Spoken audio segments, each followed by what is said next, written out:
May it please the Court. I, Arnaldo Velez, am here today on behalf of Sherrin Smith and Scott Brigman Smith in an appeal and a cross-appeal taken from an order entered by one of the probate judges. I would like to begin by saying that I must eat crow in my answer brief to one of the issues raised. I said that there was no petition for reimbursement, and counsel pointed out that indeed there was no petition, there was an amended supplemental claim, and therefore that statement in my... You wish to reserve some time, Mr. Yes, Velez? And I was going to get right to that. Okay. 2 minutes. 2 minutes, I will be allowed. That statement is in error. It does not detract You're or change. speaking on the cross-petition, that there was a petition for these $48,000. There was an amended supplemental claim, and that was denied, and it was denied for competent and substantial reasons. My position in terms of the merits on that does not change. In my brief, I reproduced the instrument that is in question that the judge determined to be invalid for lack, I would say, of capacity. And as I looked upon it this morning, it is the Second Amendment dated June 6, 2003. If you will look at it, it is signed by the decedent, by the settlor, and indeed there are corrections on there that reflect the correct names of her children, all of whom are today before this tribunal. Care was taken at the time of its execution by this lady who signed this in June of 2003 to recognize who her children were, namely the objects of her bounty.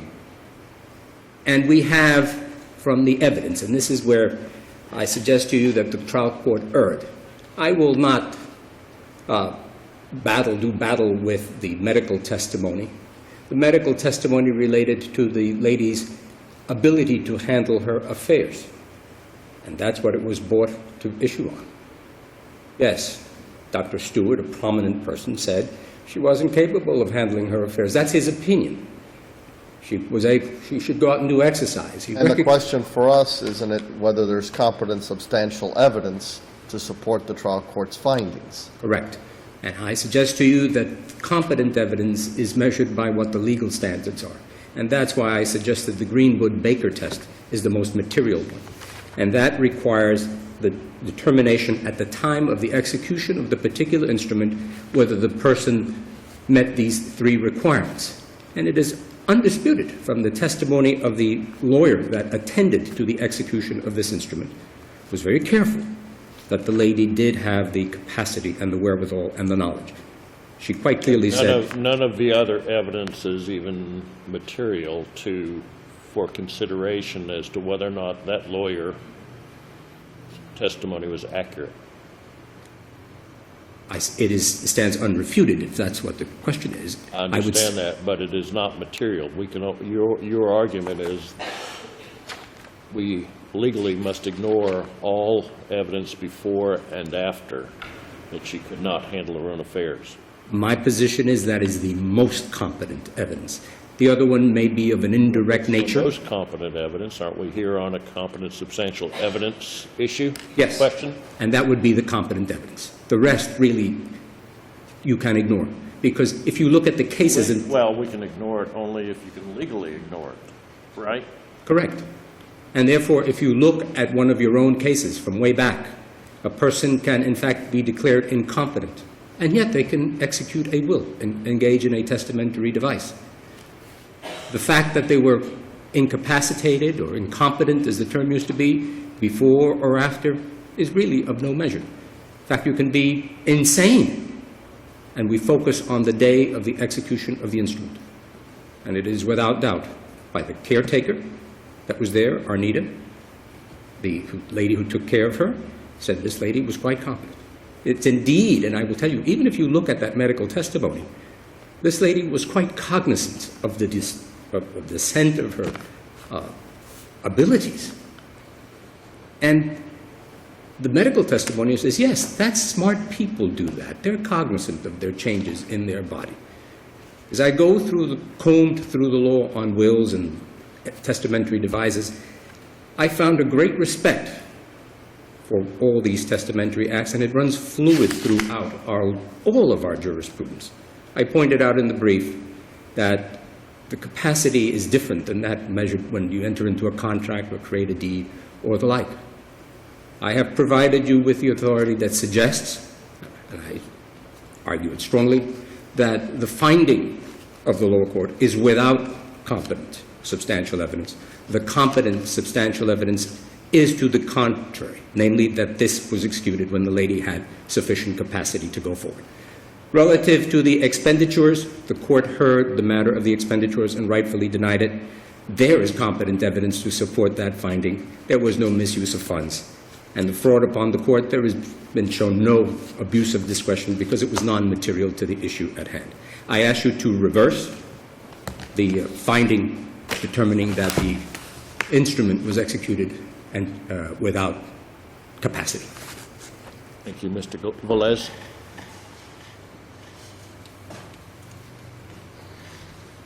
Good morning. May it please the court, Alan Sovin on behalf of Kathryn Bunny Smith, the appellee, as well as the cross appellant. There is competent, substantial evidence to support the judgment below of Judge Rothenberg that Helen Smith was not competent to have executed an amendment to her trust deleting her child's life estate in 2003. In 2002, her mental condition was debilitating, and her other two children, Sherrin and Scott, took her to see Dr. James Stewart, one of the leading neurologists in this state, teaches at the University of Miami. And in 2002, after examining her, his opinion was, she's not competent. She can't handle her affairs. And then in 2003, she secretly signed this amendment to the trust deleting her child's life estate. And then 4 months later, she was seen again by Dr. James Stewart. And Dr. James Stewart says, she's still not competent. She's not competent. She cannot handle affairs. She, by her own admission, doesn't know what day it is, can't remember things.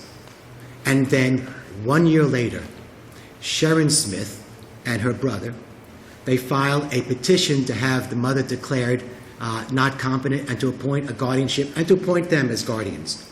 And in the petition, they claim that she is suffering from advanced Alzheimer's disease, from dementia, and she cannot handle her affairs. And in the check marks of what she can't handle, they check off everything. She can't handle anything. She shouldn't drive. She couldn't take care of her affairs. She should not dispose of any property. And then there was a stipulation by Sherrin and Scott, as well as by Kathryn Smith, that yes, she's not competent. So there was then a trial, and a general magistrate was appointed, and the only issue was who should be the guardian. And that hearing took place over a period of several days.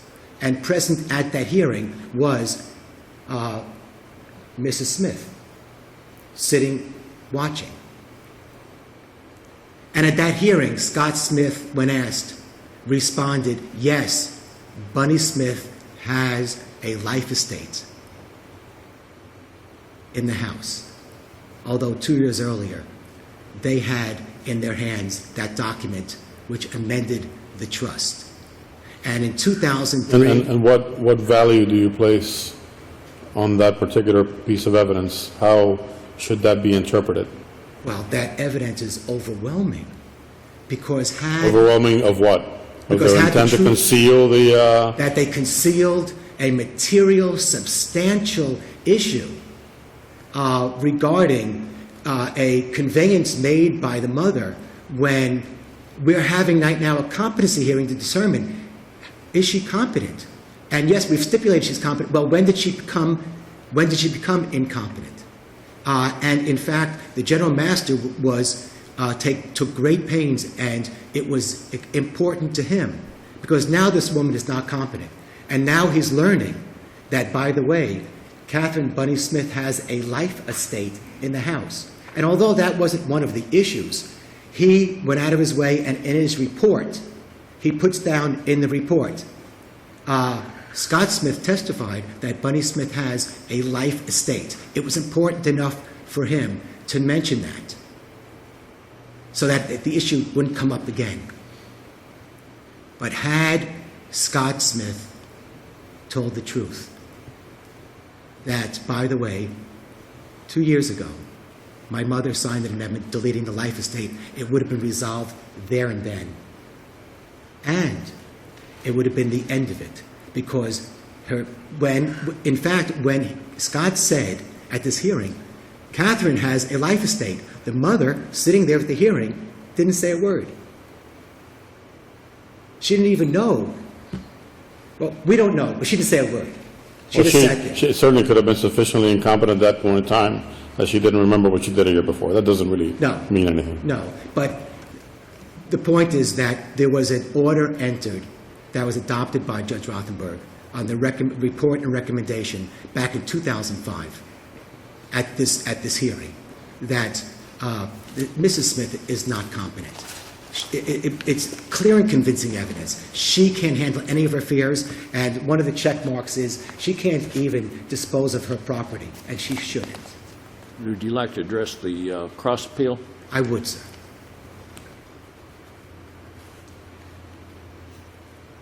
A lie is a lie is a lie. And because of that lie, there has been thousands and thousands of dollars spent in a hearing 4 years later to set aside this amendment. Thousands of hours spent in hearings, in preparation, a box this big, and now an appeal before Your Honor. Contrary to what the Mr. Mangiore has testified to, correct? Mr. Mangiore has said that with respect to the attorney's fees, even though it was $34,000, that he agrees they were generally necessary and that it would not be worth the time to go back and try to see whether anything was unnecessary. He did say that. And that's why I did not make a big deal out of it at one of my issues on appeal. However, he did recognize that Bunny Smith had laid out of her pocket some $50,000, $60,000 for the benefit of her mother. And he recognized that because when he became the trustee, he started paying Bunny back $1,000 a month for the money that she had laid out, and he paid a total of $9,000 to her to reimburse her from the trust that money that she had was uncontested, undisputed, laid out. We're speaking about money that was paid to Sherry and Scott.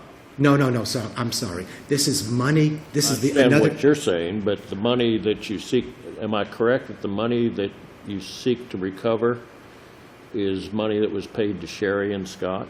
That's one of the issues. And attorney's fees, those three things. There's one issue is the money that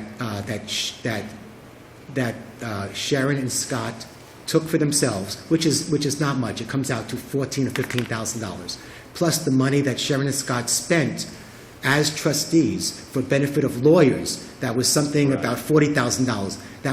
That's one issue. The issue of more importance to us is the second issue that. I hope I've corrected. Money, I think I understand. It's the money, the $48,000 is money that Bunny seeks. Bunny seeks. All right. Bunny seeks that she laid out, give me back the money. I understand. I stand corrected on that. Thank you. And then, and of course, the last issue and the most significant issue to us is the lie before the court in 2005 that, but for that lie, we wouldn't be here today. Thank you, counsel. Thank you. Mr. Velez, you have 2 minutes. Why should not Bunny be reimbursed the $48,000? That was up to Mr. Mangiero to do, and Mr. Mangiero reimbursed her for that which he determined to be. Had it been that amount, Mr. Mangiero would have given her the 48. And it is up, their burden is to show with competent, substantial evidence, item by item, and that burden was not met, and that's why the trial court denied it, quite simply. That's for the trial court to do. relative to the matter of the so-called lie. That doesn't constitute an estoppel. The order that was entered upon it does not constitute an adjudication of the validity of this Well, instrument. it might have something to do with the credibility of what went on the day that everything was signed. The It's credibility- it's almost like flight as an indication of guilt in a criminal context. And that's why I had the independent witness come in, the lawyer testify. And it is not, the measure is not incompetency at large. It is this instrument that you must look at. That is the best witness, and that's why I reproduced it in the brief. And you will see the changes that are made by this lady. That shows the best, that is the best and most competent witness in this case. I ask you to reverse. Thank you, counsel. We'll be in recess.